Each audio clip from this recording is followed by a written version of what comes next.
render graças ao Senhor por essa oportunidade. Louvar a Deus pela vida do pastor Ney, pela vida da pastora Andréia. Vocês também são referência para minha casa, para minha vida. Eduardo ama muito vocês. E louvar a Deus também pela vida da Marli, que é uma amiga, alguém com quem eu posso contar, estando aqui na Nasci ou não. A Marli não é Deus não, mas ela é socorro presente na hora da angústia. Eu te amo, Marli. Deus abençoe sua vida. Igreja, vamos abrir as nossas Bíblias no livro do Gênesis, capítulo de número 6. Não, capítulo de número 2. Gênesis, capítulo 2. Oh, aleluia. Vamos ler dos versos 18 em diante. Gente, de onde saiu Gênesis, capítulo 6, hein? Ah, tá, é porque está aqui do outro lado já é o 6, aí confundiu minha mente. Gênesis capítulo 2, versos 18 em diante.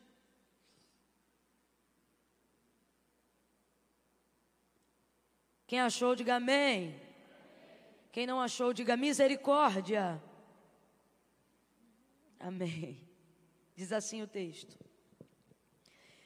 E disse o Senhor Deus: não é bom que o homem esteja só. Far-lhe-ei uma adjutora que lhe corresponda. E havendo, pois, o Senhor Deus formado da terra todos os animais do campo e todas as aves do céu, trouxe-os ao homem para ver como ele lhe chamaria. E tudo o que o homem chamou a todo ser vivente, isso foi o seu nome. Assim o homem deu nome a todos os animais domésticos, às aves do céu e a todos os animais do campo. Mas para o homem, todavia, não se achava uma adjutora que lhe correspondesse. Então o Senhor Deus fez cair um pesado sono sobre o homem e este adormeceu. E então tomou uma das suas costelas e fechou o lugar com carne. E da costela que o Senhor Deus tomara do homem, formou a mulher e trouxe ao homem. E disse o homem: esta é agora osso dos meus ossos, carne da minha carne. Ela será chamada mulher, porque do homem foi tomada. Até aqui você diga amém. Camila, mas é culto de casais? Não, é uma manhã dominical. Porém, nós temos a mania, muitas vezes, de achar que esse texto de Gênesis, ele acaba por se tornar o texto áureo, né, da vida conjugal, ou da especificidade de macho e fêmea na Bíblia. Não, ele também é isso, mas ele não se resume somente a isso. Na verdade, todo o livro do Gênesis tenha isso em mente. Todas as vezes que você parar para meditar no livro do Gênesis, ele é um livro que ele traz consigo um poder muito grande, o poder da comunicação de Deus para o homem na área do relacionamento, não necessariamente de um para com os outros, mas soberanamente de Deus para com a humanidade. Quando você olha o livro do Gênesis, sobretudo depois da criação, ou até mesmo na criação, em Gênesis 1, você vai estar diante de um Deus que está nos dando a oportunidade de saber qual é a forma ideal que em sua mente ele deseja relacionar-se com o homem. Então o livro do Gênesis, ele não traz só a criação no que tange a narrativa de como os céus e terra foram criados, mas ele traz, na verdade, a narrativa intencional de Deus, ou seja, o motivo pelo qual eles foram criados e a forma como Deus deseja se relacionar com a humanidade. Aqui estão os maiores segredos dos princípios que Deus deseja que o homem tenha no seu relacionamento para com Ele. Por exemplo, logo no início a gente já estabelece alguns princípios de que, na verdade, o homem só pode se relacionar com Deus por intermédio da sua palavra. Ainda na criação, ainda no primórdio dos tempos, Deus já revelava e já manifestava esse princípio muito antes de conversar, como diríamos aqui, bem abrasileirado, né? Muito antes de conversar tete a tete, né? Diante de Adão, muito antes da sua criação.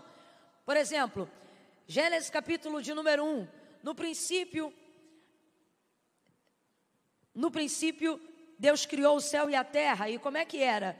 O texto diz: havia trevas sobre a face do abismo, e o Espírito de Deus se movia sobre a face das águas.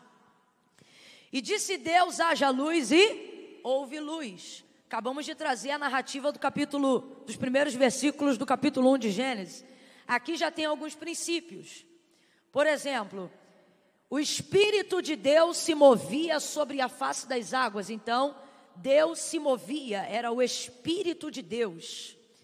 Ele se movia, mas ele não fazia nada. Complete aí para mim, para você ativar seu raciocínio. Ele se movia, mas ele não fazia nada. Não é o espírito de Satanás que se move, não é o espírito das trevas. Nós estamos falando dos princípios. E do princípio, o espírito é o de Deus, mas ele não faz nada, ainda que seja o espírito de Deus. E aonde está o princípio? Aqui. O texto diz que as coisas que agora existem e passamos a ver, só passaram a existir depois que a palavra de Deus se manifestou, para comprovar aquilo que diz o autor da carta aos Hebreus, quando afirma: porque céus e terra, tudo que existe e tudo que há, não foi feito por prova aparente do que se vê, mas foram criados pelo poder da sua palavra. Então a primeira coisa que Deus quer que nós saibamos é que Ele se move para executar por intermédio da sua palavra. Então Deus, por mais que tenha criado o homem para relacionar-se com Ele, Deus não está se relacionando prioritariamente com as emoções do homem, ou seja, não são as suas emoções que movem o braço forte de Deus. E o que move o braço que executa, o braço que opera, o braço que traz à existência aquilo que não existe, que move aonde ninguém move, que faz aquilo que ninguém mais pode fazer, a sua palavra. Deus estabelece como princípio que Ele só reage diante da sua palavra. Isso é muito importante você ter em mente, porque senão você já compromete o seu relacionamento com Deus no início, ainda que você esteja falando com Deus. Por exemplo, quem está se movendo é o Espírito de Deus, mas enquanto a palavra de Deus não se manifesta, não tem sol. Enquanto a palavra de Deus não se manifesta, não tem luz. Enquanto a palavra de Deus não se manifesta, não tem porção seca. Enquanto a palavra de Deus não se manifesta, não tem espécies, não tem animais, não tem relva. Enquanto a palavra de Deus não se manifesta, não há execução da manifestação do poder de Deus. Então, falando bem rasgado para todo mundo entender, pode ter até mover, se não tiver palavra, não haverá manifestação de poder. Então Deus já está deixando isso muito categoricamente. Segunda coisa que nós precisamos aprender acerca de como Deus deseja se relacionar com a humanidade. A palavra de Deus, compreendendo que ela é prioritária e a única forma de chegar a Deus e de vermos a manifestação do poder de Deus chegando a nós, impõe como regra que fé não é prioritária, é secundária. Secundária a quê? A manifestação da palavra. Diga comigo, primeiro palavra. Está fraco, diga, primeiro palavra, depois fé. E como é que funciona isso na verdade na nossa cabeça?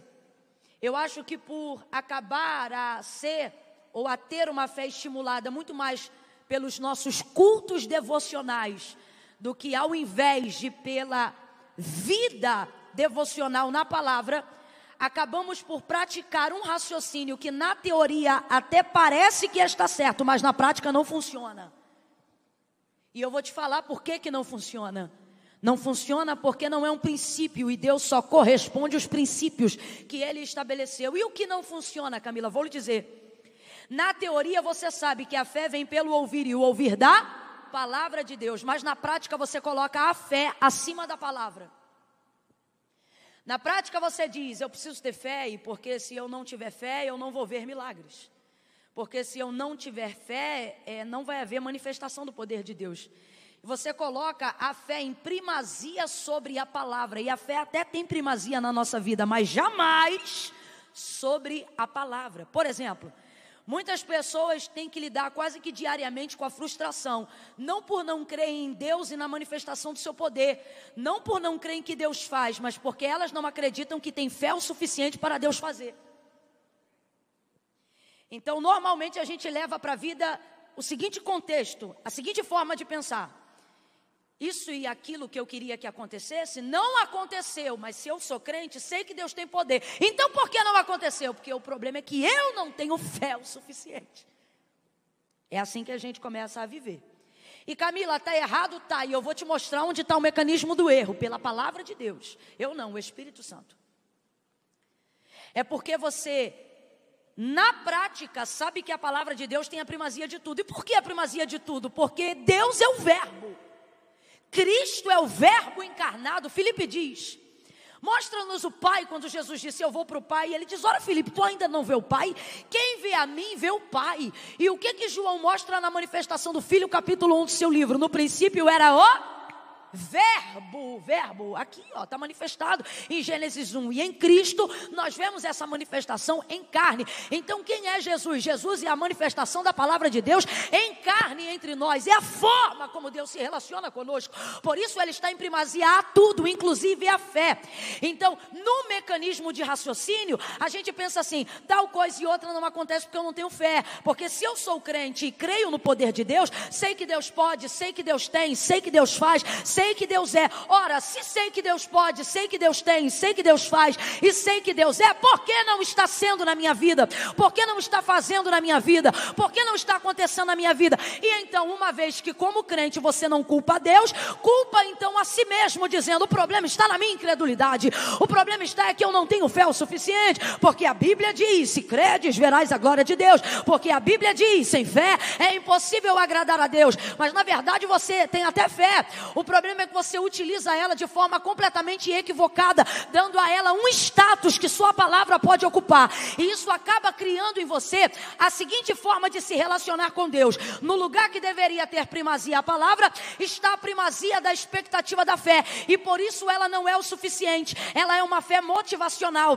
ela é uma fé que só dura 2 horas de um culto, enquanto o louvor está cantando, enquanto a palavra está sendo pregada. Ela é uma fé sensorial. Por quê? Porque ela não é despertada pela palavra. E por que não é despertada pela palavra? Porque você não tem a palavra em primazia. Então, na verdade, a sua fé, que você acha que não tem, funciona em você da seguinte forma: na prática, na teoria você não prega isso, mas na prática, o que você e eu vivemos quando não colocamos a palavra em primazia, é isso aqui que eu vou dizer agora, ó.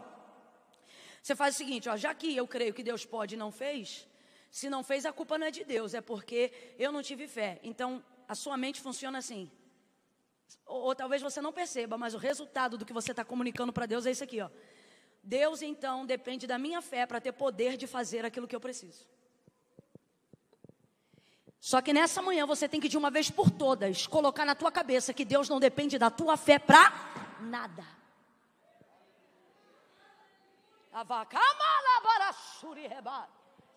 Diga isso para 3 pessoas sem preguiça, senão eu vou repreender a preguiça.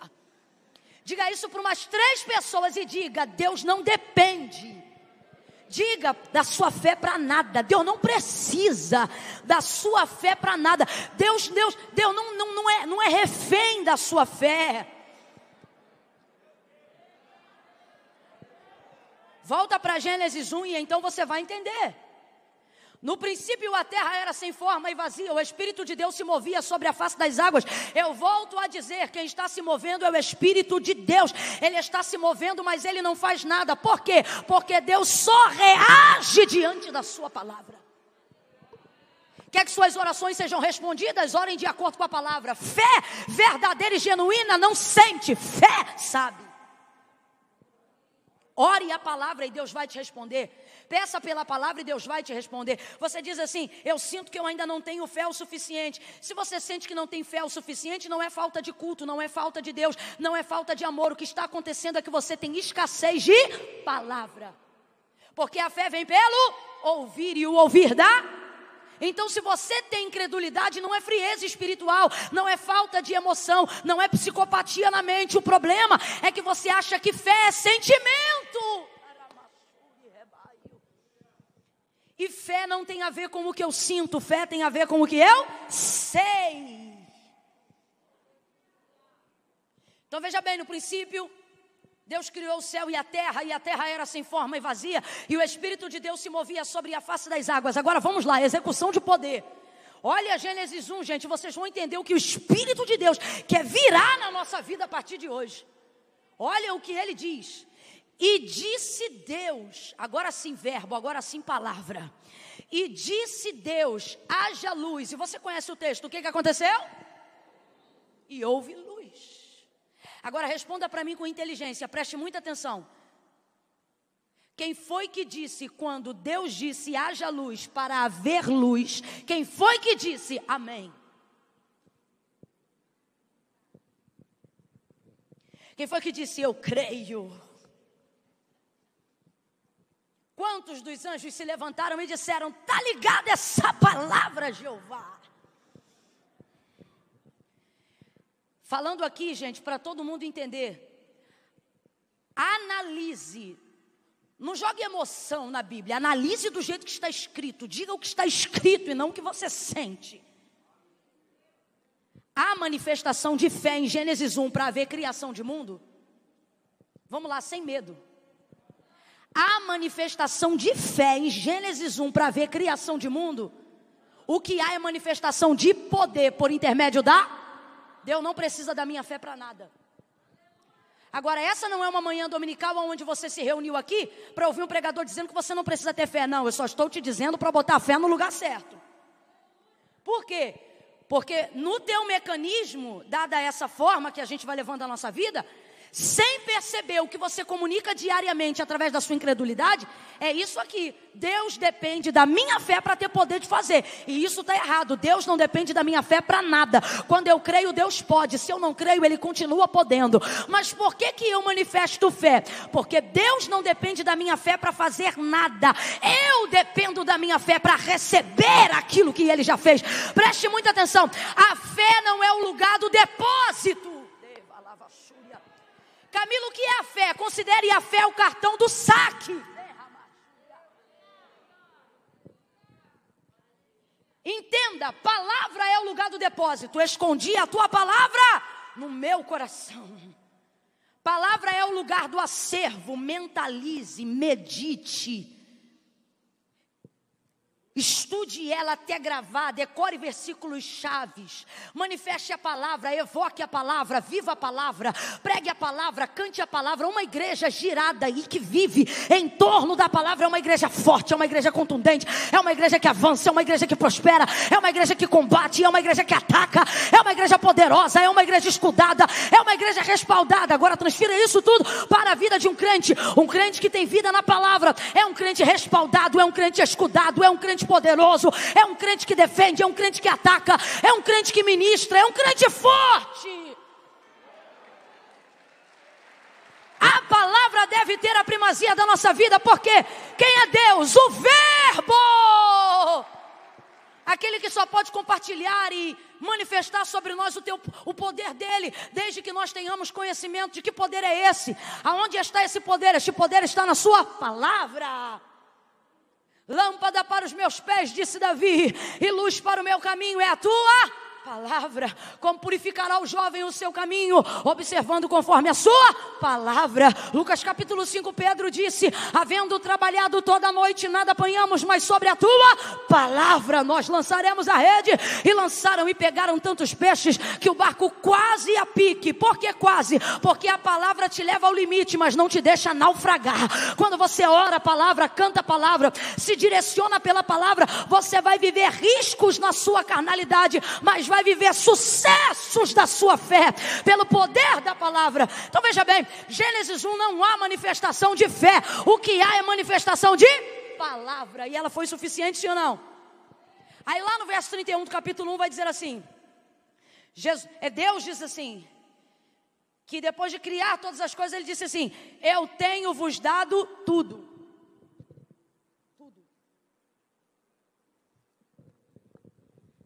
Obrigada, pastor. Tenho vos dado tudo. O que significa? Significa que tudo que você quer hoje já tem. Significa que tudo que você ainda vai querer também já tem. Significa que tudo que você deseja já foi feito. E o que você ainda não sabe que vai querer, mas um dia vai querer, também está pronto. Tenho vos dado tudo. Tenho vos dado tudo. Está tudo pronto. Está tudo pronto. Então vamos lá, fé. A minha fé não dá para Deus o poder de fazer nada, mas porque eu não posso parar de crer? Porque eu preciso crer? Porque eu preciso desenvolver a minha fé, expandir a minha fé, elevar a minha fé, meditar na palavra para ter fé. Por quê? Porque a minha fé não dá a Deus o poder de fazer. Até porque tudo que Deus tinha para fazer, entenda isso aqui, porque é literal, não é figurado, já está feito. O marido que você espera no Senhor já está pronto. A casa que você quer morar já existe.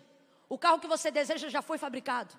Se a sua mente não se encaixa em alguma área da sociedade, calma, Deus já está preparando um cargo que não existe para computar a tua inteligência.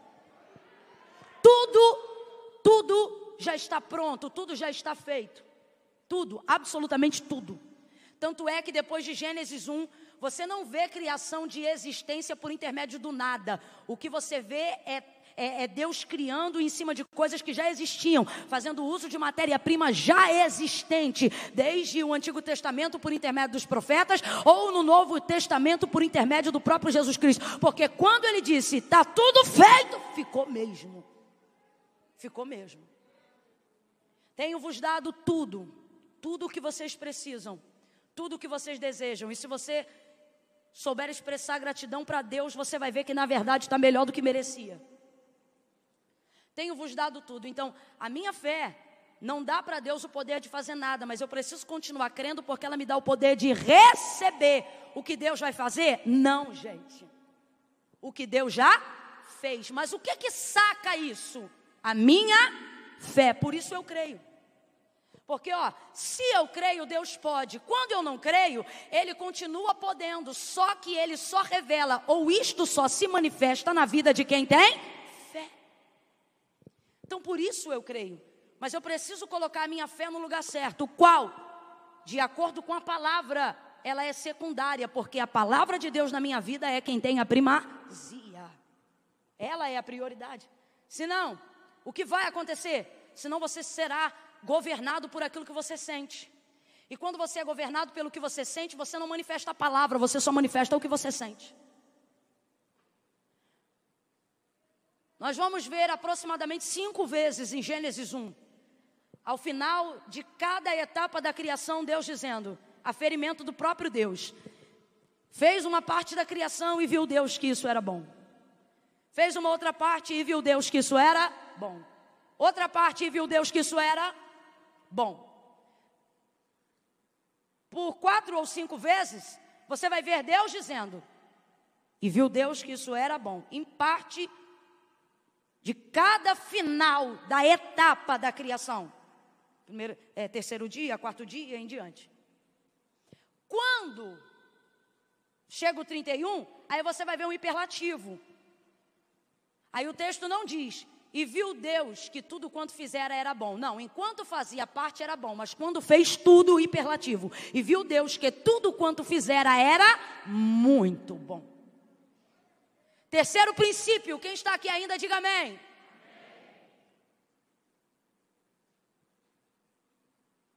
E viu Deus que tudo quanto fizera era muito bom. Sabe o que ele está dizendo? Enquanto eu faço é bom, mas quando eu termino fica. Então se não está bom é porque eu ainda não acabei. Se você tem uma vida com Deus, se você se relaciona com Deus, pare de pontuar o meio quando Deus ainda não chegou no fim. Tem muita gente aqui que está tendo dificuldade no seu relacionamento com Deus, porque está considerando o fim, aquilo que Deus ainda não considerou o fim. E você diz, Camila, então como é que eu sei que o fim ainda não chegou? Deus está dizendo, minha vontade é boa, perfeita e agradável. Se ainda não está bom, é porque eu ainda não acabei. Libera essa palavra profética para alguém aí, diga, Deus ainda não acabou. Deus ainda não acabou. Se as coisas ainda estão viradas do avesso, é porque Deus ainda não acabou. Se as coisas ainda não foram para o lugar, é porque Deus ainda não acabou. Se ainda tem gente precisando ser salva na tua casa, é porque Deus ainda não acabou. Ele está dizendo, quando eu faço é bom, mas quando eu termino fica muito bom. Verso 18 agora do capítulo 2. Amém. Glória a Deus. Libere um glória para Deus. Libere um aleluia para Ele.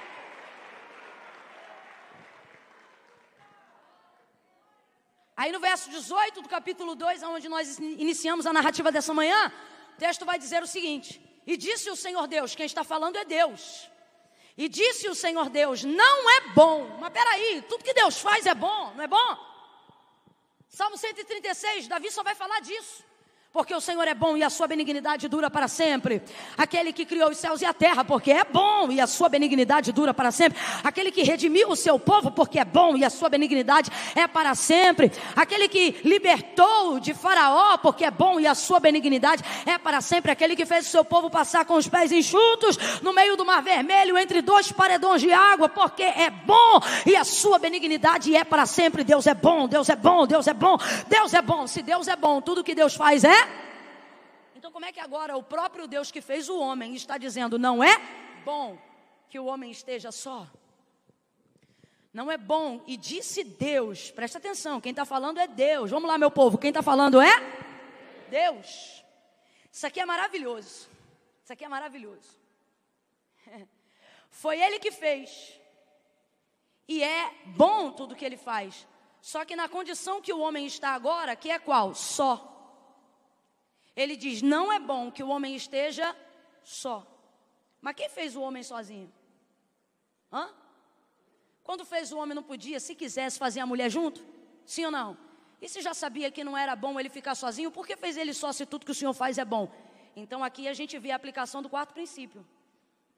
Olha o que o texto diz: e disse o Senhor Deus, não é bom que o homem esteja.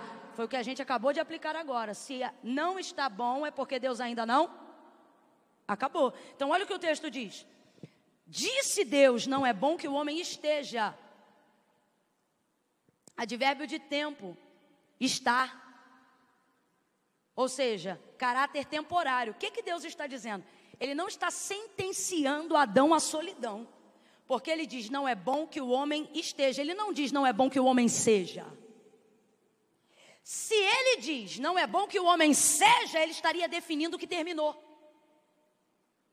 Eu fiz ele para ser só. Mas não, ele define caráter temporário. Não é bom que o homem esteja, advérbio de tempo. Por quê? Por que chama advérbio de tempo? É porque é o termo, a gente usa nessa aplicação temporária. Tipo assim, você encontra uma pessoa na rua, você não diz: e aí, como é que você é? Não, você passa por ela e diz: e aí, como é que você está? Porque você parte do princípio que ninguém está bem todo dia e também nem está mal todo dia, né? O tempo é o clima, é temporário. Hoje está frio, tem dia aqui que está calor. Então você não olha para alguém e pergunta: veja aí como é que o clima é. Não, você diz: veja aí como é que o tempo está. Então é a mesma coisa aqui no contexto. Quando Deus diz: não é bom que o homem esteja só, Ele já está aplicando o princípio da criação. Qual? Você está só, mas eu ainda não acabei. Esteja, do verbo estar, de verbo de tempo. Então o que Ele está dizendo: Adão, toda a sua condição desfavorável, ela é passageira, transitória. Oh, meu Deus do céu. Ai, gente, parece palavra de falso consolo, mas hoje a gente está baseado na palavra. Olha para alguém aí e diga: vai passar. Se não tá bom, essa depressão não vai ficar a vida toda, vai passar. Essa crise de ansiedade, Deus não te fez assim, vai passar.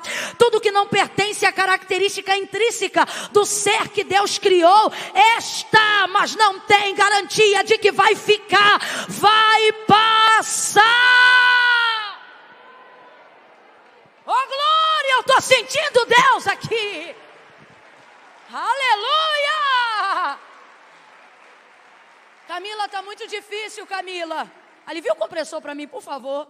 Camila, está muito difícil, está muito difícil. E o Senhor está dizendo exatamente desse jeito: está difícil. Agora, por que muitas vezes uma coisa que está, ou seja, que deveria ser passageira, acaba ficando? Porque nós damos ao que é temporário status de permanente.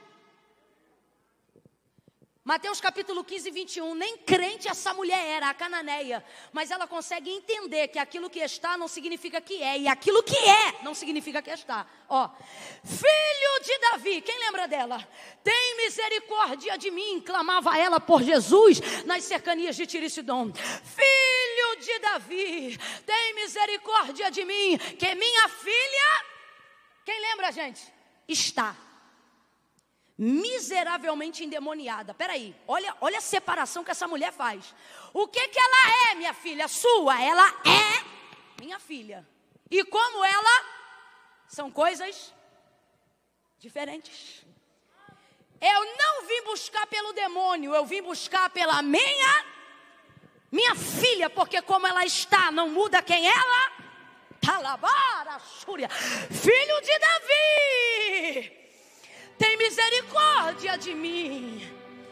Filho de Davi, tem compaixão, porque minha filha, o que ela é? Vou perguntar de novo, o que ela é? Filha. E como ela está? Olha o que ela está dizendo. Como ela está endemoniada, não muda quem ela. Então eu vim aqui, por quê? Porque a filha é permanente, mas o demônio é passageiro. Não dê caráter de permanência aquilo que Deus colocou como temporário. Não coloque a sua vida como algo que vai definhar só porque agora não está bem. Não se considere um miserável só porque agora você está desempregado. Não se considere um solitário só porque agora você está sem um cônjuge, sem uma família. Deus está dizendo, como você está não define quem você é, mas se você souber quem você é, eu posso mudar como você está. Por quê? Porque está é advérbio de tempo. Deus está dizendo, como você está é passageiro. Como você está é passageiro. Quem você é permanente. Então se não está bom, é porque eu ainda não acabei. E se eu não acabei, você não pode considerar como definitivo aquilo que é apenas intermediário. Sinto que Deus me trouxe aqui nessa manhã para dizer isso a alguém. Por que você está considerando permanente aquilo que é passageiro? Essa dor é passageira. Esse tratamento é passageiro. Esse vento é passageiro. Não diga que é o fim quando é só um intermitente. Não diga que Deus acabou quando Ele ainda está trabalhando. Eu acho lindo, sabe o que, pastor Ney? Ele fez céu, fez terra, fez lua, fez criação, as 7 maravilhas do mundo e muitas outras que não há no mundo. Ele fez tudo que existe, tudo que há, tudo que conhecemos como universo. Foi Ele que fez o universo que a NASA vê. Foi Ele que criou as galáxias que conhecemos, a Via Láctea que denominamos. Mas aquilo que existe e Ele não mostrou ainda, foi Ele que fez também os lugares onde as lentes não alcançam, os lugares onde as contas matemáticas não fecham. Ali Ele também criou. Ele é o Criador de todas as coisas. Ele é o Senhor dos vivos e dos mortos. Ele é a majestade santa, o Todo-Poderoso, aquele que era, aquele que é e aquele que há de vir. Ele está em todos os tempos da sua vida, não apenas agora, não apenas no início, e também não aparece só no final. Ele é aquele que entra na fornalha e que não caminha do lado da direita nem do da esquerda, mas caminha por toda a fornalha entre Sadraque, Mesaque e Abednego. E alguém diz, a sua aparência é de filho do homem, mas ele não é como filho do homem, porque em Apocalipse João olha e diz, os seus pés não são normais, são como bronze provados na fornalha 7 vezes. Em sua coxa direita está escrita, Rei dos reis e Senhor dos senhores. Ele tem a chave da morte em suas mãos. Toda a terra é o estrado dos seus pés. Quem entenderá o trovão do seu poder? Eu estou sentindo a presença dele aqui. Rosa de Sarão, lírio dos vales, resplandecente estrela da alva, raiz de Jessé. Quando ele cria mundo e tudo que existe há, o texto diz, no 7º dia ele descansou. Ouve isso. Se é para ele, mistura as palmas com glória a Deus e aleluia. Olha isso, gente. No 7º dia, o Todo-Poderoso não precisava ter descansado. Isso aqui é princípio. Isso aqui é princípio. Ele dá exemplo. E o descanso aqui não é necessidade de descanso. É para admirar. Deus não estava cansado. Mas o texto diz que no 7º dia ele descansou. Fez sol, lua, estrela, tudo que há, tudo que existe. No 7º dia ele...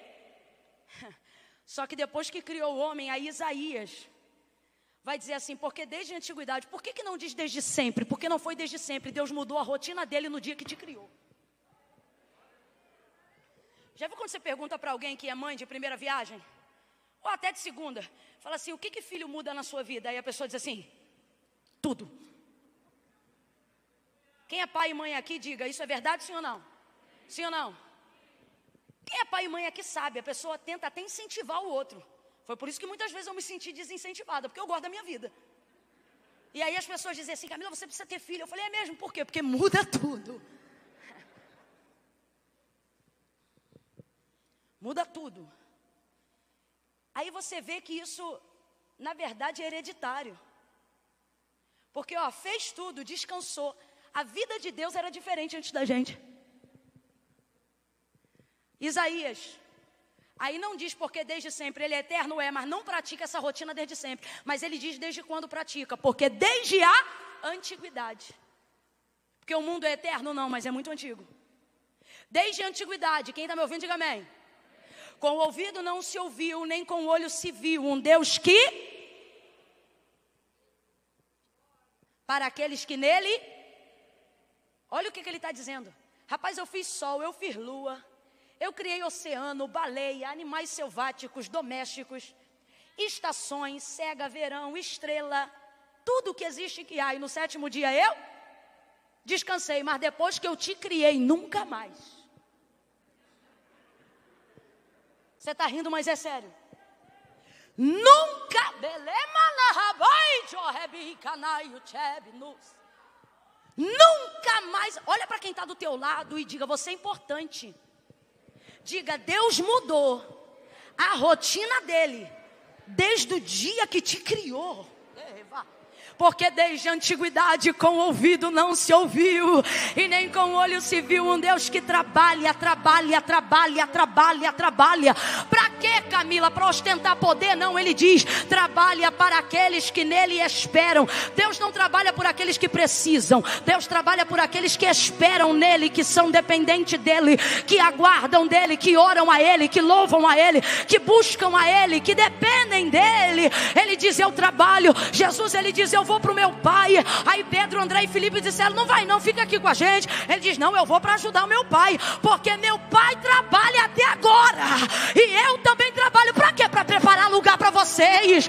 Eu vou para um lugar e estou preparando esse lugar para receber vocês. Você está entendendo? Deus te trouxe hoje aqui para te dizer, para de tratar como se tu tivesse parado. Eu estou trabalhando desde o dia que eu te criei, trabalhando para te fazer feliz, trabalhando para te fazer prosperar, trabalhando para você poder descansar.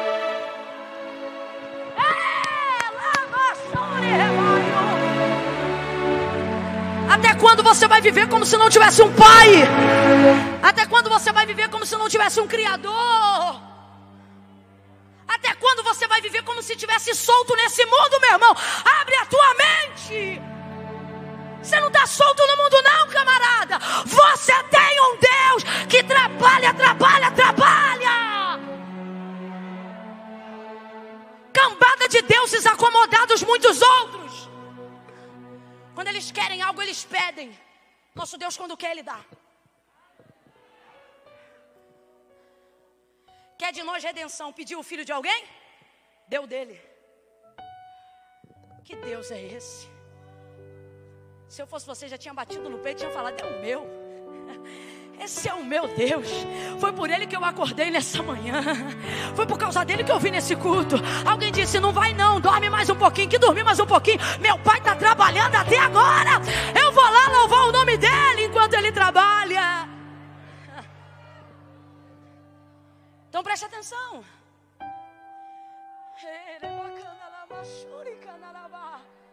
Aleluia, aleluia.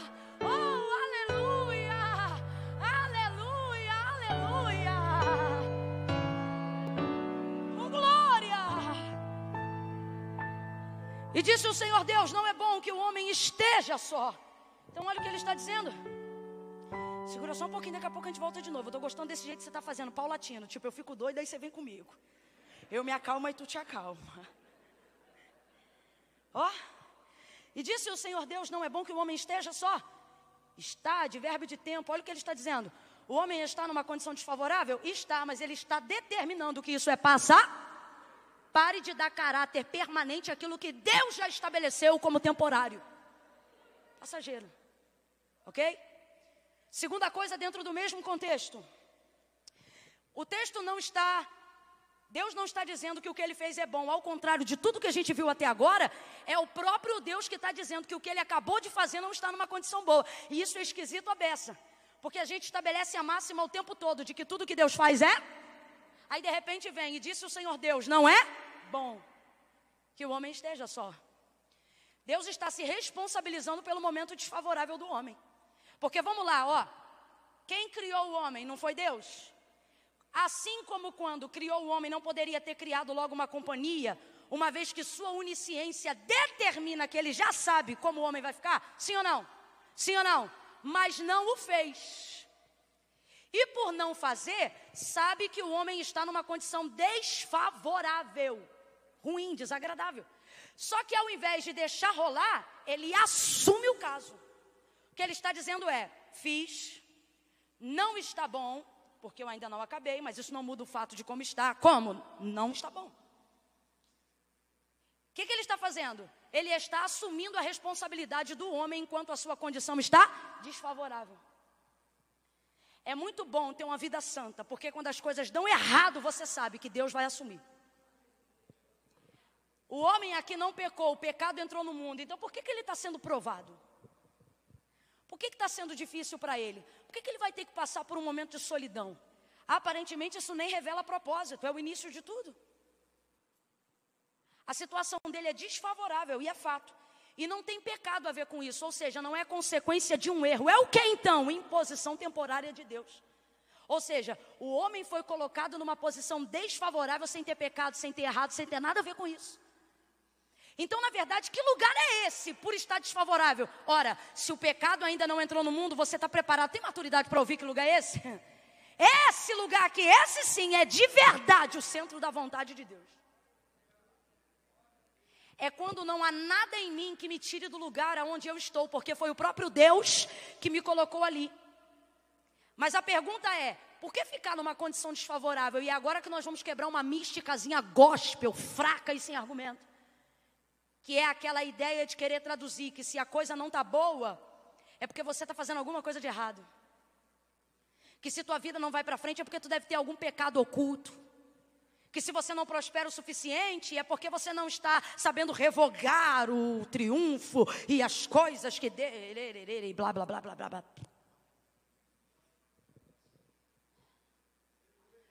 Esse homem não pecou. Esse homem está exatamente aonde Deus o colocou. E este lugar, pasme, senhoras e senhores, não está bom. Mas Deus se responsabiliza. Sabe o que Deus está dizendo?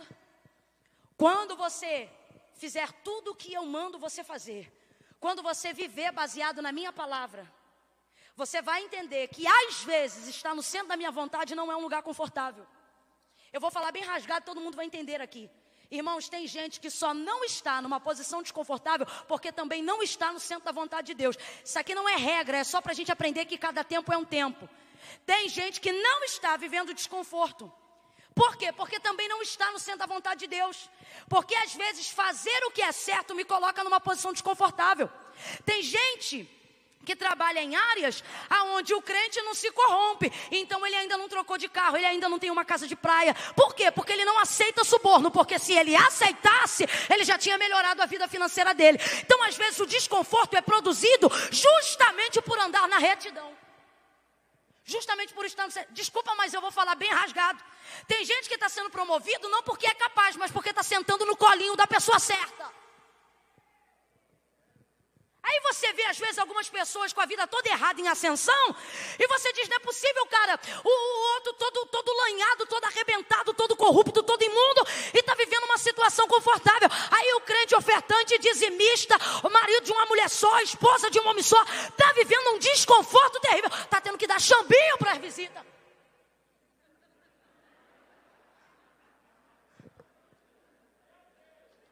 E ó que é chambinho, hein? Você vê como é que até a prova de crente é diferente.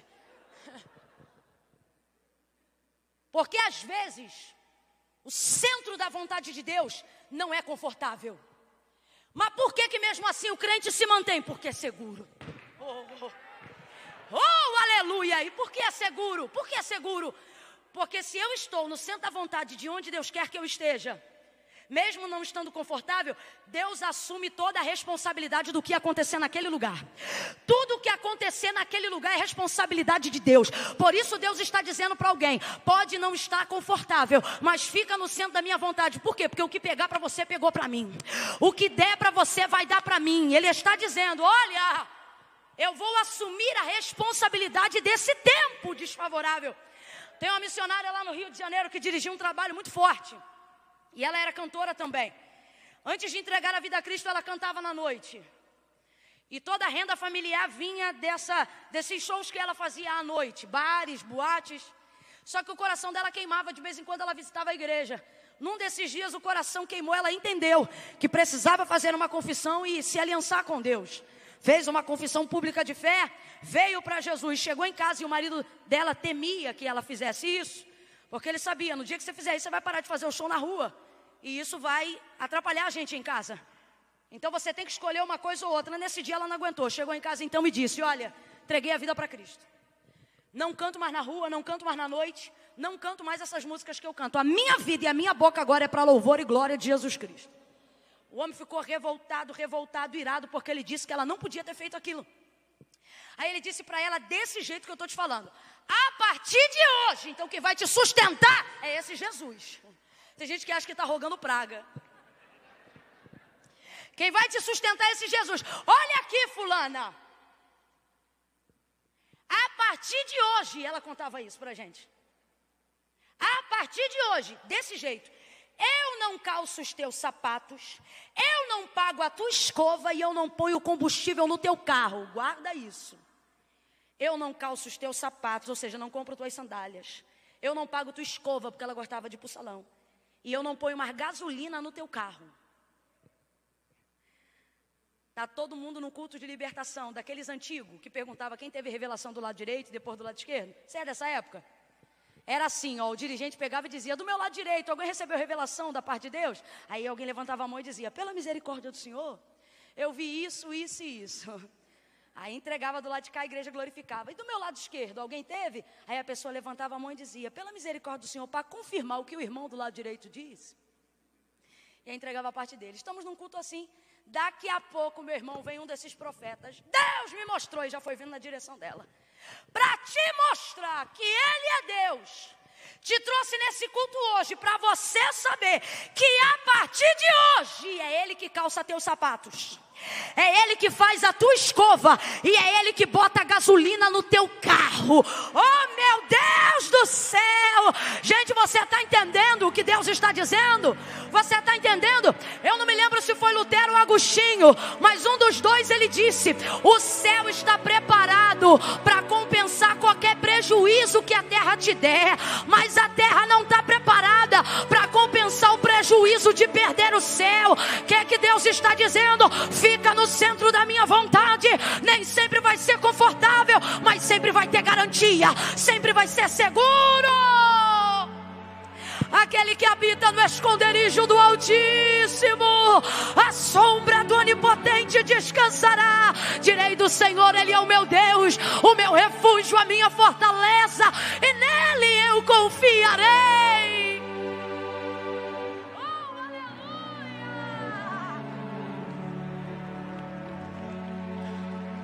Aleluia! Levante uma das suas mãos e glorifique. Tire alguns segundos para glorificar o Altíssimo que te sustenta. Pai de órfãos, juiz das viúvas. Oh, exalte a Ele. Exalte a Ele nesta manhã. Direi do Senhor: Ele é o meu Deus, o meu refúgio. Oh, aleluia. Torre forte é o nome do Senhor. Para ela corre o justo e será livre no dia mau. Eis que não tosquenejará o guarda de Israel. O Senhor é quem te guarda. O sol não te molestará de dia e nem a lua de noite. O Senhor guardará a tua alma. Ele guardará a tua entrada e a tua saída. Levanta a tua mão, eu estou ministrando. Bendito serás ao entrares e bendito serás ao saíres. O Senhor te guardará. Ele te guardará.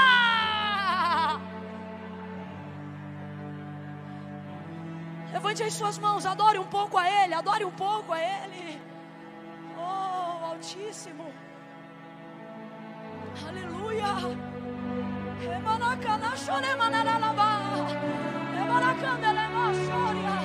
Aleluia.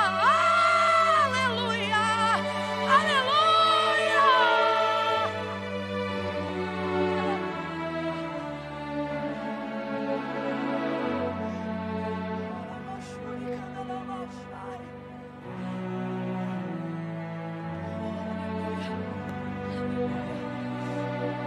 Gente, quem precisa de um esconderijo,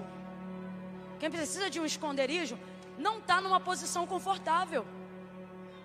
Quem precisa de um esconderijo está tendo que se esconder. Se você está tendo que se esconder, sua posição é confortável? Não. Mas olha o que diz: aquele que habita no esconderijo do Altíssimo. Ele está dizendo, sua posição não é confortável, mas não vai faltar guarida. Não vai faltar cobertura, não vai faltar segurança. Você quer ver? Mateus 14, mar revolto, ondas açoitando a embarcação. Os discípulos olham Jesus andando sobre as águas ao longe e pensam, é um fantasma. Não, sou eu, filhos, não temam. Pedro diz, se és tu mesmo, manda-me ter contigo por cima das águas. A tempestade não parou, mas a segurança da palavra fez Pedro caminhar sobre as águas. Rapaz, quem você conhece que anda sobre as águas? Ninguém. Porque na verdade aquele está andando sobre a palavra.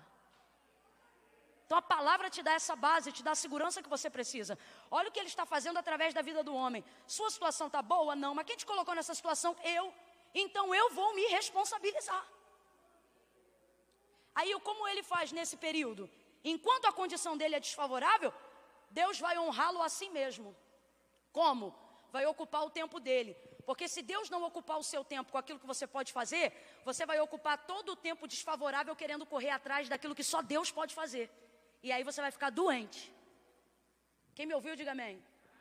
Vou dar um exemplo. Ele ainda não sabe, ele só vai saber lá mais para baixo, que o que ele quer é uma mulher. Porque você não sabe o que quer antes daquilo existir. Porque você trabalha por referência daquilo que você vê, daquilo que você sabe, daquilo que você conhece. Quem está entendendo, diga amém. Então preste atenção, quando lá no 18 Deus diz assim, não é bom que o homem esteja só, quem sabe que ele está só é Deus. Ele ainda não sabe que está só. Quando é que ele vai descobrir que ele está só? Quando Deus dá a ele a responsabilidade de nomear e de catalogar toda a criação.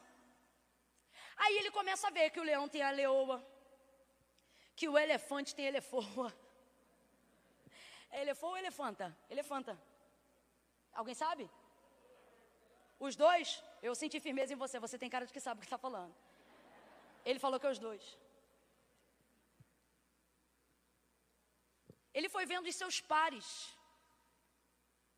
Então o texto diz, se procurava. Quem procurava? Deus? Deus não procura. Não, a Bíblia diz que os olhos de Deus passeiam sobre... Isso é filosófico. Deus não procura nada. Deus sabe aonde está tudo. Então vamos lá, o texto diz então que há uma procura por uma que lhe seja igual. Que igual é esse? Ele ainda nem sabe o que é, porque ele não tem referência. Existem vazios na nossa alma que a gente sente o vazio sem saber o que é. Sim ou não? Vou dar um exemplo de mulher quando está atacada em períodos. Ela entra na cozinha, bate tudo porque quer um doce. Ela come o doce, não dá 15 minutos, ela levanta do sofá e vai buscar outra coisa na cozinha. Mulher, o que tu está procurando agora? Ai, é que primeiro eu queria comer uma coisa doce, mas agora eu quero comer uma coisa para tirar o doce. Uma coisa salgada. Aí ela come uma coisa salgada, senta, já comeu o doce, já comeu o salgado, daqui a pouco ela levanta de novo. Começa a bateção de armário, abre porta de geladeira. Hoje em dia é iFood, tá ali, ó. E agora, o que você quer? Você já comeu doce, você já comeu salgado? Você quer? Eu quero uma coisa. Mas eu não sei o que é. Agora, o fato de não saber o que é, tira de você o desejo de querer? Quem está me ouvindo, diga amém. O fato de não saber o que é, tira de você o desejo de querer? Adão. Sabe que tem. Ele quer, mas sabe exatamente o que é? Mas Deus sabe. Porém, o texto diz que se procurava. Então, quem procurava? Deus? Não, ele. Só que não se... Porque aquilo que ele procura na horizontal só pode vir da vertical. Aquilo que ele procura na terra só pode ser dado por Deus. É isso que eu quero dizer. Aquilo que ele procura na horizontal só pode vir da vertical. Aí olha o que Deus faz. Se Deus deixar ele com tempo vago, ele vai ficar procurando a vida inteira na horizontal, aquilo que só pode vir da vertical, e vai ficar maluco. Porque quando você usa seu tempo para correr atrás do que você não pode ter, você pira, irmão. Quanta gente eu conheço que não vem à igreja porque tem que correr atrás disso, não participa da ceia porque tem que correr atrás daquilo, não faz isso e nem aquilo porque tem que correr atrás disso e daquilo. Aí depois que vê as portas tudo fechadas, ele aparece na igreja. Vem fazer o que aqui? Uma campanha. Porque ele entendeu que procurou na horizontal, mas a bênção que ele quer só pode vir da vertical. Adão procurava, mas não se achava, porque não tem na horizontal, filhão. Mas ele não sabe disso. Então ele fica procurando, ele não sabe o que é, mas ele quer. Deus está dizendo, você está procurando na horizontal, coisas que você deseja, não sabe onde está. Se você estivesse ligado na vertical, você já saberia não só o que você quer, mas a forma de chegar. Então o que Deus vai fazer vai ocupar o tempo de Adão. Quando? No tempo do desfavor. É difícil quando eu não tenho de Deus o que eu quero, mas Deus exige de mim o que eu posso dar. Ele chega para o homem e diz assim, dê nome a todos os animais do campo, e o nome que você der é o nome que vai se chamar. Dê nome. Ele dá nome a toda a criação. Eu não sei quanto tempo Adão levou para dar nome a toda a criação, mas ele dá nome a tudo aquilo que Deus criou. Deus vai dar para ele, enquanto o honra, noção de responsabilidade. Por que o honra, Camila? Porque dar nome àquilo que ele não criou é uma honra. Quem é que cria um filho e dá para um estranho dar o nome? Quem é que conserta uma rua e deixa um estrangeiro ganhar o nome da rua? Ninguém. Deus não, Deus dá. Deus fez tudo e no final coloca na mão do homem e diz para ele, o nome que você der é o nome que vai chamar. Então Deus está honrando ele, sim ou não? Mas junto com a honra está vindo a responsabilidade. Então guarda isso, toda vez que Deus te honrar, no bojo da honra vem trabalho. Pastorear uma igreja desse tamanho é uma honra. Mas você pode ter certeza que junto com a honra, é muito trabalho. Deus não honra quem não trabalha. A honra de Deus vem acompanhada de trabalho. Se abre aspas, tem honra, mas não é trabalho, não é honra, é prostituição. Deus vai honrar o homem, dando a ele a honra de dar nome a toda a criação, mas junto com a honra, a responsabilidade do trabalho. Quer ser honrado? Assume a responsabilidade do trabalho. Ele vai dar nome, começa a dar nome a tudo. Deus está fazendo o quê? Ocupando o tempo dele. Para quê? Para ele não usar o tempo que ele tem, correndo atrás do que ele não pode fazer. Então, nas entrelinhas, a grosso modo, o que Deus está dizendo? Cuida das minhas coisas, que eu cuido da tua. Mas o que acontece com pessoas que não entendem os princípios de Deus? Eu não. Eu vou cuidar das minhas coisas. Então você vai, meu irmão, e da linha do Equador até o outro lado para dar a volta e não vai encontrar. Porque tem coisa sua que só pode vir na vertical de Deus. Agora não significa que até Deus fazer, você tem que ficar deitado no sofá. Até Deus fazer, você ocupa seu tempo com o que Ele quer que você faça. Você visita quem Ele quer que você visite. Você ora por quem Ele quer que você ora. E se quer ver uma coisa complicada, ter poder para fazer coisas para Deus, quando eu vejo que Deus não usa o poder dEle para fazer coisas que eu quero. E mesmo assim, Ele me dá a responsabilidade de cuidar de algumas coisas dEle. Só que o que você está chamando de prova, Deus está dizendo, isso é uma honra, aproveita. Aí ele vai dando nome, vai dando nome, vai dando nome. Aí o texto diz assim, olha, então, do nada, estou fechando aqui. Então, depois que ele cataloga a criação, você vai ver aí o texto. Então, é um então que entra. Então o Senhor Deus fez cair um sono pesado sobre o homem. E ele adormeceu. Então, é uma palavra que eu até uso sempre. Eu brinco com o pessoal na rede social, eu digo assim, do nada. Esse então aqui entrou do nada. Dá uma olhada para o teu irmão e diga, do nada um então. Entende isso, é literal. A história está vindo, está dando nome, está dando trabalhando. Sabe quando tu já tem rotina? Sabe quando tu já serve a Deus há tanto tempo que você diz assim, se não fizer também eu já não sei fazer outra coisa, só sei servir a Ele mesmo. E você vai. Então, isso aqui é profético. Quem tem ouvidos, ouça o que o Espírito diz à igreja. O Senhor está dizendo, se você fizer aquilo que eu quero, eu vou entrar com um então na tua história, de repente. De repente repete um então. O que é um então, gente? Um então é apesar de. Um então é a despeito de. Ou seja, significa que podia estar tudo paralisado. O então, ele é aquilo que você bota na história que você quiser. Você já percebeu gente que às vezes não sabe como vai começar o assunto? Aí para poder ensaiar o assunto já começa dizendo então. O então, ele é próprio para você entrar a hora que você quiser e mudar a história. Você usa o então. O então aqui não está à toa. O então aqui é porque a vida dele vinha de um jeito. O então, ou seja, do nada, Deus entra e muda a história dele. Eu profetizo que a tua vida vai ter um então, antes do que você imagina. Oh meu Deus do céu, recebe um então de Deus aí no ano de 2021. Oh Senhor, entra na nossa história com um então.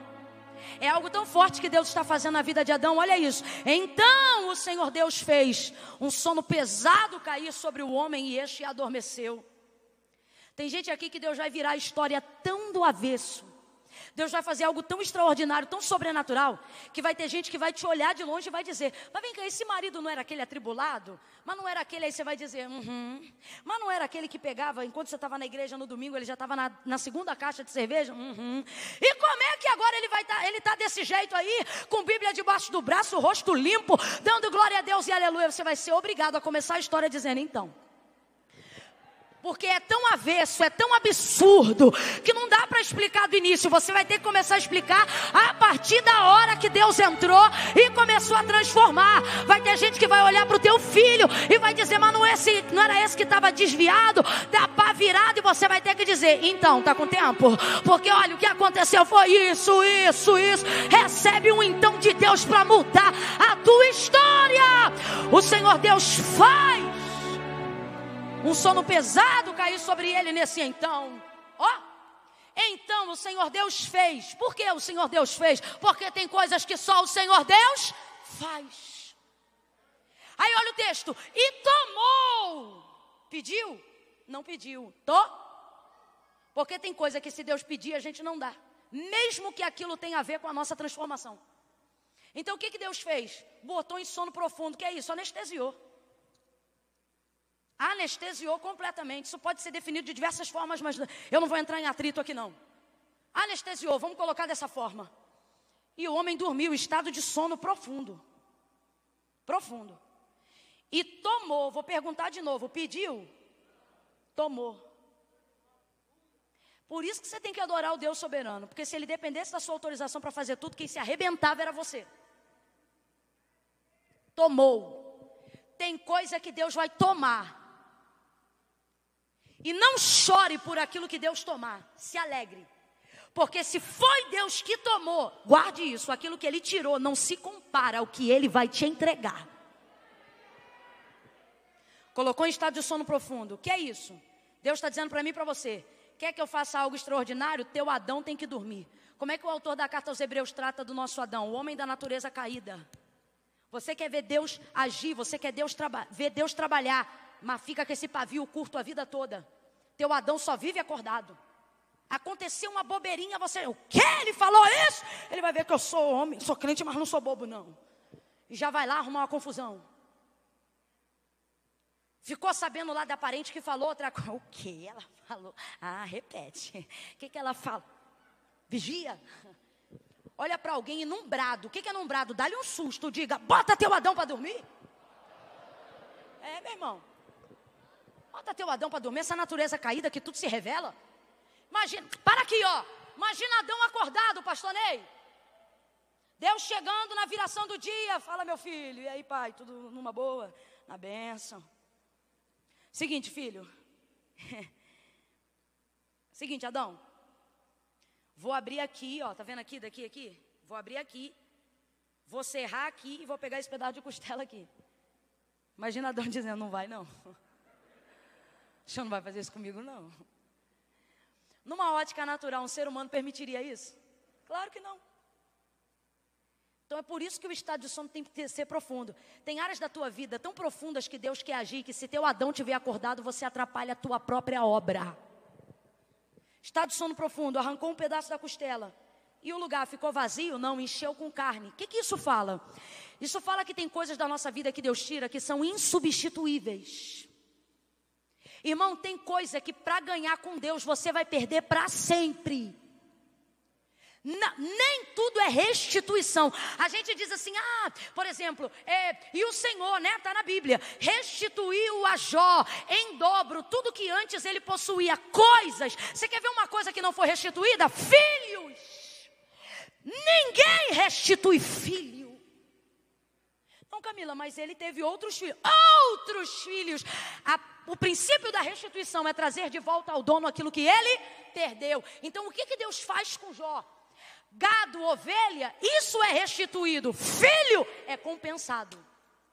Aí olha o que o texto diz: filhos mais bonitos, mais fortes.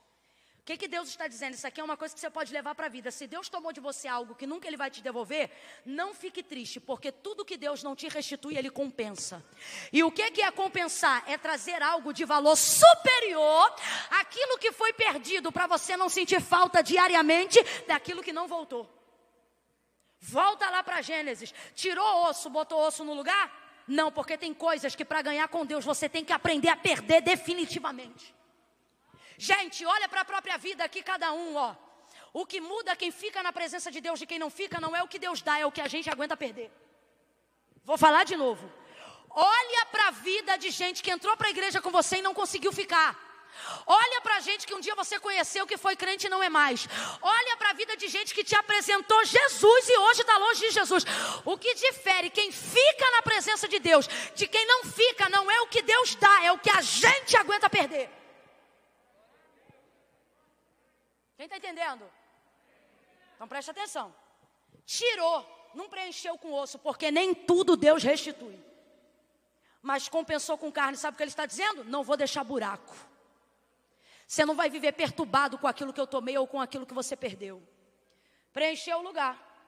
Com um pedaço de costela, Deus faz uma mulher inteira. Isso que você está chorando, não querendo entregar para Deus, Deus está dizendo, depois que eu te entregar o que eu fiz, a partir disso, você vai ter vergonha de ter chorado pelo que eu tirei. Fez uma mulher inteira. Pastor André, uma mulher inteira. Agora pensa uma mulher inteira esculpida pela mão do próprio Deus. Eita, mulher bonita era essa Eva.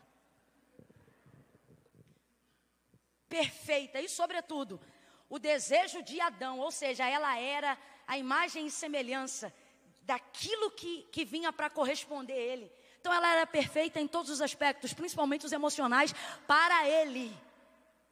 Quando ele levanta daquele estado de sono profundo, oh glória! Pensa Adão levantando. Ele deve ter levantado com tudo.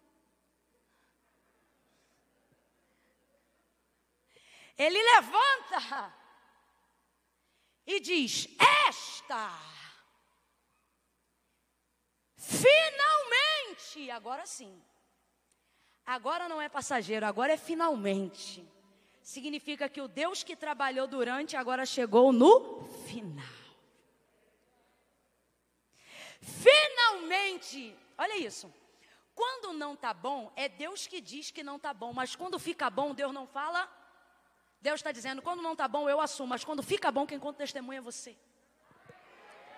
Isso é lindo. Esta finalmente, segunda coisa. Lá em cima, no verso 18, Deus disse, não é bom que o homem esteja só. Depois do 20 é que ele vai ver que não é bom que ele esteja só. Significa o quê? Que quando eu descubro um problema, Deus já está trabalhando na solução daquilo há muito tempo. O homem demorou para descobrir que aquilo seria um problema e Deus já estava cuidando da solução. Camila, eu não entendi, recebe, isso é profético. A cura da enfermidade já existe. O pagamento de uma dívida já está pronto, Deus sabe de onde vai tirar. Deus está liberando nesse domingo uma palavra de ordem para alguém aqui. E Ele está dizendo, aquilo que você vai identificar como problema, eu já identifiquei há muito tempo e eu estou trabalhando na solução. Quando você achar um problema, tenha em mente que eu já tinha a solução. Ele levanta e diz, finalmente, essa é osso dos meus ossos e carne da minha carne, será chamada mulher. Porquanto do homem foi tomada, vamos lá meu povo, será chamada, o nome dela não foi Eva, o nome dela foi mulher, Eva foi depois da queda. Será chamada mulher. Porquanto do homem foi tomada, duas verdades e eu encerro. Primeira, se a gente não vigiar, eu me indigno nessa hora. Porque eu digo, ele mandou, Deus mandou, ele dá nome para os bichos. Mulher é bicho? Eu estou falando na real. Mulher é bicho? Não. E ele sabe que ela não é animal? Sabe. Porque ele sabe que ele não é. Ele sabe que Deus botou ele sobre a terra para governar sobre os animais. Então, se essa que vem é a sua igual, carne da sua carne e osso dos seus ossos, ele sabe que ela é como ele. Então, vamos lá, inteligência aqui ativada. Ela sabe que ela é como ele. Então, sabe que não é animal. Qual foi a ordem que Deus deu? Dê nome aos animais. Então, vou perguntar de novo, ele sabe que ela não é animal, sim ou não? E por que ele dá nome para ela? Quem lhe deu a autorização para dar nome para ela? Se a gente não vigiar, vem dentro da gente um espírito de confusão. E eu digo, peraí, por que ele deu nome para ela? Aí o Senhor diz para mim, porque eu treinei ele para isso. Como assim, Deus? Ocupou ele para dar nome a todos os animais. Depois que deu o nome para todos os animais, Deus lhe trouxe a mulher. E ele disse, esta é a mulher. Por quê? Porque todo dia ele acorda e dá nome. Todo dia ele acorda e dá nome. Todo dia ele acorda e dá nome. Por quê? Tudo que Deus traz a ele. Como é que ele dava os nomes? Ele ia atrás dos animais? Não, vê o texto. Deus trazia os animais para ele. Então ele tem em mente, tudo que Deus traz para mim, eu tenho que dar. Quando ele levanta, o texto diz, e trouxe o Senhor Deus a mulher. Então quem trouxe a mulher? Literalmente, quando ela está diante de Adão, ele pensa, assim como tudo que Deus me dá para dar nome, eu tenho que dar nome. Então, quando ela está diante dele, ele dá o nome, esta será chamada mulher. Aí Deus diz para mim, filha, diga ao meu povo uma coisa, que quando eles se habituam a fazer tudo o que eu mando, eles começam a aprender o que eu quero, sem que eu tenha que mandar eles fazerem. E aqui a gente termina a forma como Deus quer se relacionar com o homem. Não como um ditador que deve o tempo todo mandar e dizer tudo o que é feito, mas como alguém, como um ser humano, que revela tanta obediência e subordinação à vontade de Deus, mesmo em tempos desfavoráveis, mas é submisso, é obediente. Deus vai dar a esta pessoa, para relacionar-se com ele, coisas tão grandiosas, coisas que só ele pode fazer, mas ele só vai trazer isto quando ele perceber que você está decidido a obedecer há tanto tempo, que você não vai precisar mais ser mandado para saber o que Deus quer. O que é isso, Camila? Conhecer o coração de Deus. Jesus, enquanto esteve na terra, treinando os discípulos, não falou uma coisa que só disse no final do ministério. No final do ministério ele disse assim, agora. Por que antes não? Porque antes não dava, mas agora dá. Já não vos chamo mais servos. Por quê? Porque o servo só faz o que o Senhor manda. Agora vos chamo de amigos. Por quê? Porque o amigo não faz porque manda, faz porque conhece a intenção do Senhor. Jesus entendeu ali que os discípulos já haviam entendido o propósito do reino, então não precisavam mais serem mandados. Só que esse princípio não é de Cristo, né? O que eu quero dizer não é do Novo Testamento, esse princípio é desde que o mundo é mundo. O relacionamento que Deus tem com o homem é querer que ele seja tão subordinado à sua palavra que ele não precisa ficar tendo sinal toda hora do que Deus quer, porque ele sabe o que Deus quer. E aí Deus não precisa ficar mandando. Foi isso que Adão fez quando despertou. Deu nome, porque já passou tanto tempo fazendo o que Deus queria, o que Deus mandava, que agora ele sabe o que Deus quer, mesmo quando Deus não manda. Deu nome para ela. E ela se levantou. E depois o texto segue e a vida segue, porque felizes para sempre é só na Disney. Camila, o que Deus quer dizer para mim nessa manhã? E essa é a segunda coisa e eu encerro. Um pedaço de osso fez uma mulher inteira. Deus não fez essa mulher conforme o desejo pessoal dele. Deus fez essa mulher conforme o desejo de Adão. Era da vontade dele, mas fez conforme o desejo de Adão. Porque ela foi feita para Adão e não para Deus. Nessa perspectiva, foi para atender ele. Não é bom que o homem esteja só. Ela já nasce com um propósito. Ouça isso, por favor. Tudo que Deus vai trazer do lado de fora parte daquilo que Adão carrega do lado de dentro. Por isso ele diz, osso dos meus ossos e carne da minha carne. Ela é parte de quem eu sou. Guarda isso. Deus só vai manifestar do lado de fora aquilo que ele vê quando olha dentro de você. Não fique pensando que Deus vai manifestar do lado de fora coisas que não compactuam com a sua realidade do lado de dentro. Camila, eu não me entendi, então você vai entender. O que o Espírito Santo está dizendo para alguém aqui é: melhore o seu interior.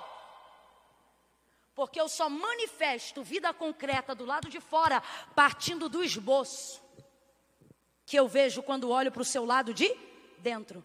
Ela não foi feita do pó da terra como ele, ela foi feita do osso, da estrutura interna dele. Preste atenção. Se eu pudesse dizer assim, olha, a mulher existia o tempo todo, baseada na matéria-prima, eu diria que ela não estava fora do Éden, ela estava o tempo todo dentro do Éden, mas Adão não via. Também diria que ela não estava em nenhum outro lugar do mundo já criado, mas dentro do Éden, perto de Adão. Tão perto que estava dentro de Adão. O que isso significa, gente? Significa que eu quero que Deus realize coisas para mim, pensando que Ele vai usar tudo que está do lado de fora, e tudo que Ele vai usar está onde? De você. Está na hora de você melhorar seu interior. Você desculpa, mas eu vou falar bem aberto. Se a realidade do seu lado de fora o tempo todo é má, avalie como está o seu interior. Porque a realidade que Deus manifesta do seu lado de fora tem a ver com aquilo que Ele vê quando olha para o seu lado de dentro. Se partindo do princípio que Eva nasceu do osso, como está escrito, nós podemos então dizer que a mulher o tempo todo já existia. E ela estava onde? Dentro dele. Deus está dizendo, não fique achando que eu vou trazer do Japão. Não fique achando que eu vou usar profeta estranho o tempo todo. Deus está dizendo, tudo que eu preciso para melhorar seu lado de fora é que você melhore o seu lado de dentro. Fica de pé em nome de Jesus.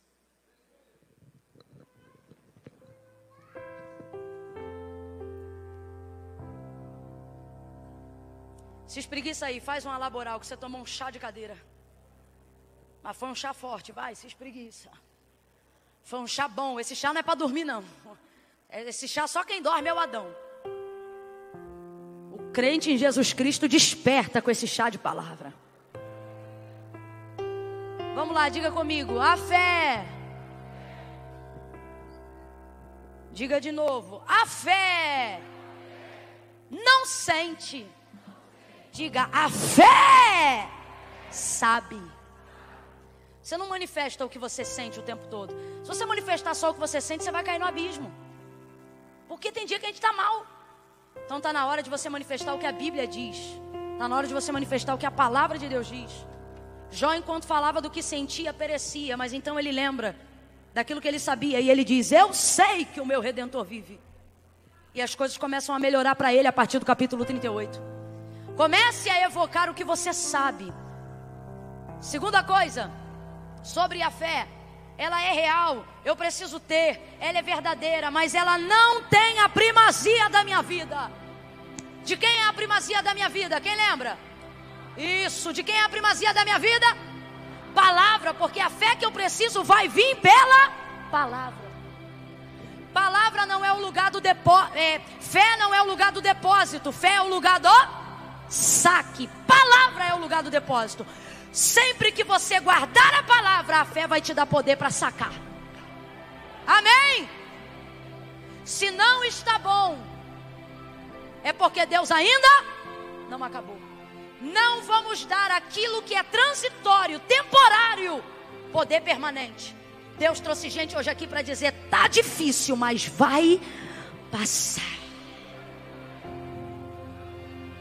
O que mais Deus disse? Não é estar. Vai passar.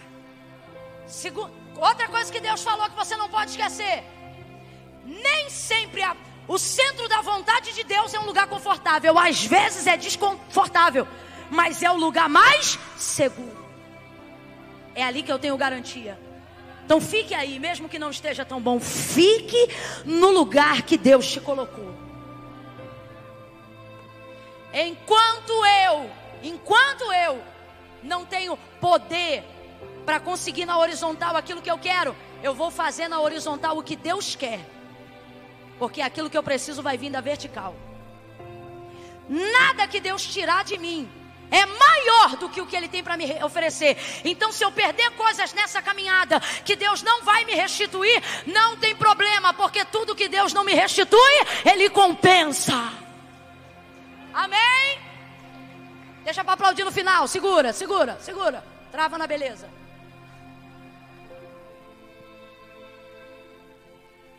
Meu Adão tem que dormir, porque tem coisas que se Deus me pedir, Ele sabe que eu não vou dar. Então por isso é que Ele vem e Ele toma.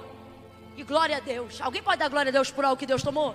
Glória a Deus. Um amigo que você não queria, mas Deus tomou. Diga glória a Deus. A Bíblia não diz por tudo dai graças, mas ela diz em tudo dai graças. Última lição da manhã. Última lição da manhã. A realidade que eu quero que Deus mude do lado de fora vai depender daquilo que Ele vê quando olha para o teu lado de dentro. Então qual é a oração que a gente vai fazer agora baseado em tudo que a gente ouviu? Deus, melhora meu lado de dentro. A paz do Senhor Jesus. Eu sou o diácono Rodolfo, coopero na Assembleia de Deus, Ministério do Belém, em Guarulhos, São Paulo, e quero vos trazer uma palavra da parte de Deus e fazer uma oração para que você tenha uma noite abençoada na presença de Jesus. Jesus, Ele quer dar descanso e refrigério à tua alma. Ouça essa mensagem, ouça essa oração. Creio que Deus irá falar fortemente ao teu coração. Queria estar também comentando acerca que eu estarei neste propósito. Toda manhã e toda noite estarei deixando uma oração para que Deus Ele venha abençoar o teu dia, para que Deus Ele venha abençoar a tua noite em nome de Jesus. O versículo a qual irei compartilhar nesta oportunidade está no Evangelho segundo escreveu o Dr. Lucas, evangelista Lucas, capítulo de número 5, verso de número 3.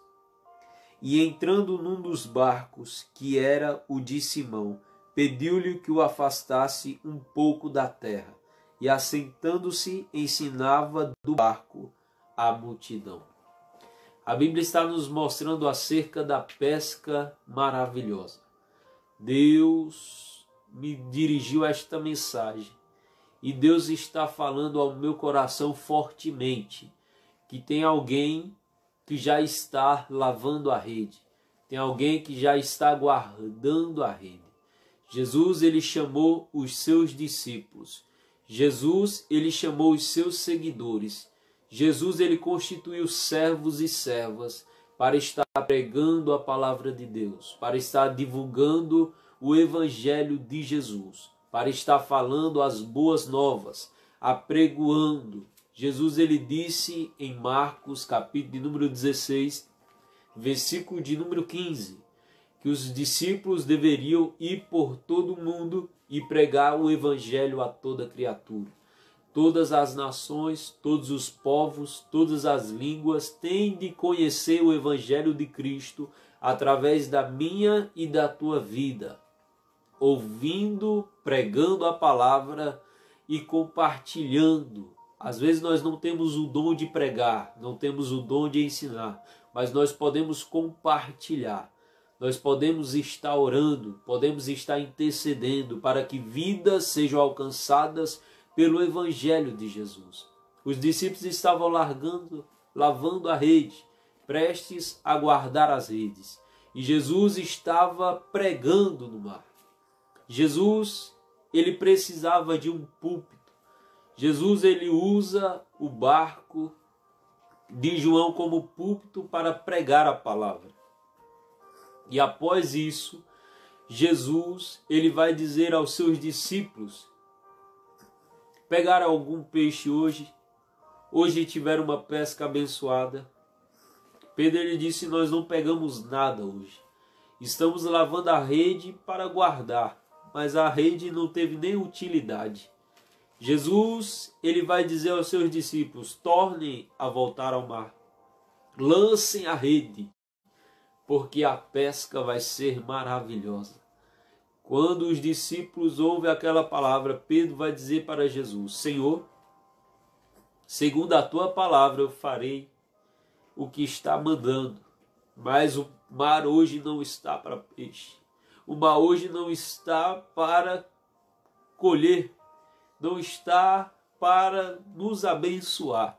Mas Pedro diz: segundo a tua palavra, Jesus, eu irei e lançarei a rede, quando ele sai segundo a palavra de Deus para estar lançando a rede, a Bíblia diz que foi tanto peixe. Houve uma pesca maravilhosa. Aleluia, porque eles obedeceram a Jesus. Às vezes você não está compreendendo, não está conseguindo contemplar a vontade de Jesus para a tua vida. Mas Jesus está dizendo, não é tempo de lavar a rede, não é tempo de guardar a ferramenta, não é tempo de esconder o dom a qual Deus colocou no teu coração, a chamada que Deus tem na tua vida. Ele tem te dado essa ferramenta para você realizar uma grande obra, para você realizar um grande trabalho aqui na terra. E os discípulos estavam lavando, prestes a guardar a rede. Jesus disse, não é hora de guardar a rede, não. É hora de lançar a rede, é hora de usar a ferramenta, é hora de usar o dom espiritual a qual Jesus te deu.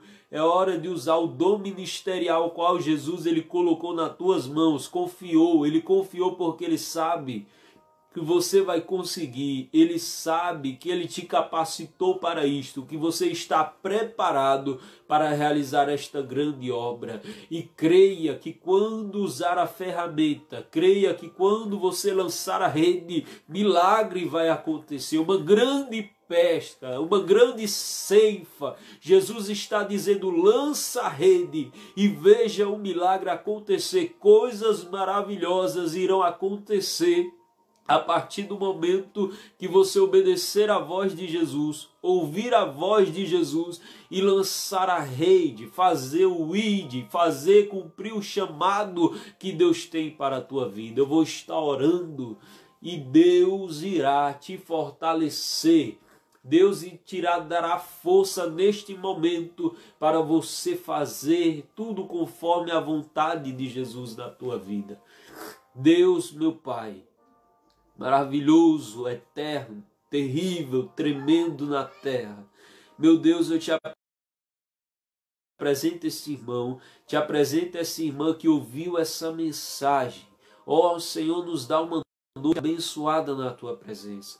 Traz descanso, traz refrigério para a alma deste irmão, desta irmã.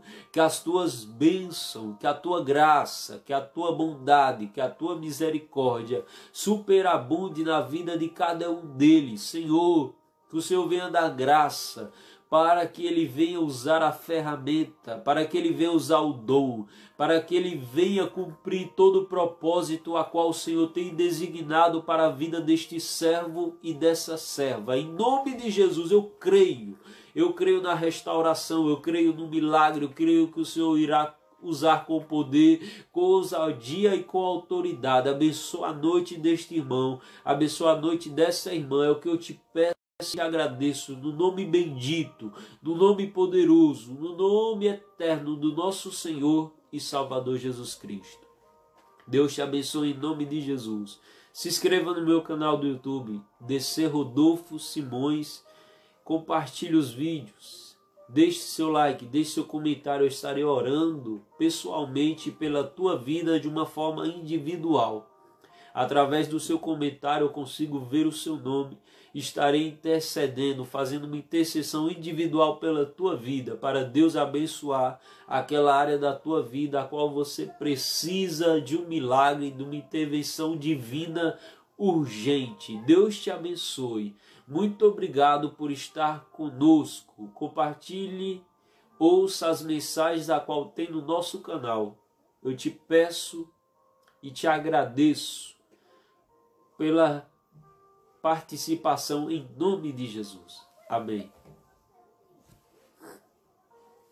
Glória a Deus.